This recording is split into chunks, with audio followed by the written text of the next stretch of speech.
Do you know where your towel is? Here's mine.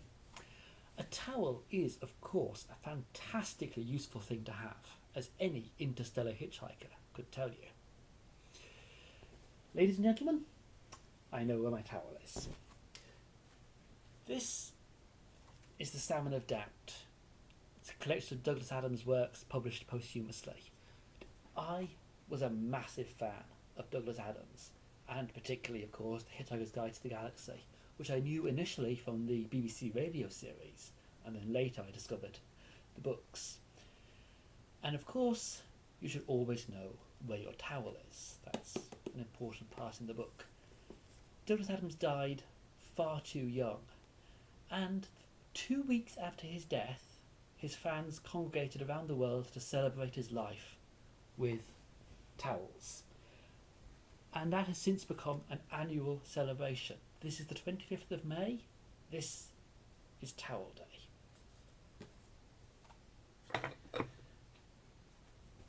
Were you there? Do you wear the lilac? In Terry Pratchett's novel Night Watch, the 25th of May is the anniversary of the Glorious Revolution, the People's Republic of Treacle Mine Road.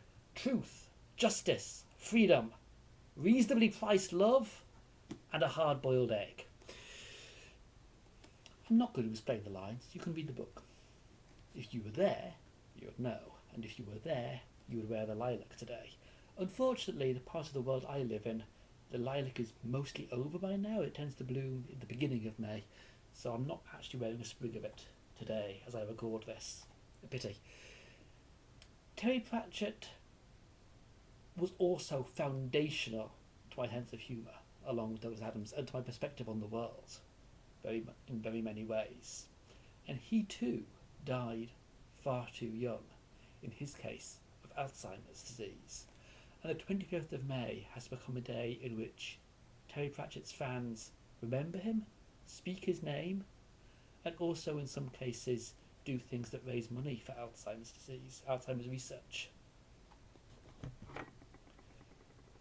That's two interesting special reasons to commemorate this day. There's actually a third.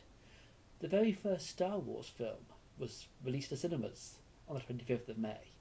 And so, in commemoration of that, an event started actually in Spain, which is called the 25th of May Geek Pride Day. It's not specific to Star Wars, it's a generic geek holiday on the 25th of May.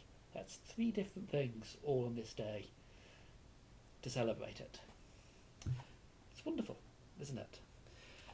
Geekiness is very important to me. It's very much part of who I am. I mean, you might have guessed that I read a lot. I grew up absorbing books, but with a particular focus, actually, on science fiction and fantasy. Yeah, I read Isaac Asimov, Arthur C. Clarke, J.R.R. Tolkien, of course, many others, Ursula Le Guin, Rosalie Sutcliffe, many. Eilish Dillon, kind of fantasy, not really. And those books shaped me and my outlook, and I very strongly identified as a geek. I am a geek. That was part of my core personality, my identity as a child. It still is. But as a child and a teenager in particular, it was very important to me that I was a geek as a central part of how I saw myself. And there were reasons for that. One of the reasons is I really did not fit in well in school. I found it hard to make friends, I found it hard to connect with people. I got on well enough, I wasn't massively bullied or anything, but I just didn't have friends in school. And there were many reasons for that. But the geekery was the one that was easiest to identify with and say, this is the reason. I could pin it on that, hang up and say, the reason I don't have friends in school is because I stand out, I'm different, I'm geeky. There was some truth to that, but there was a lot more to it. There were plenty of other reasons I found it hard to connect with people in school.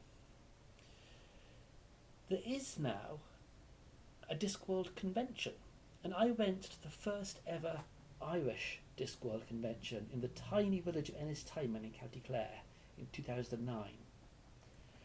And there, first place I ever felt really perfectly comfortable mentioning that I was gay and knowing that no one gave a hoot. Here's my towel. It's rainbow coloured. Finding a place to fit in the geek community has been a very important part of getting comfortable with myself.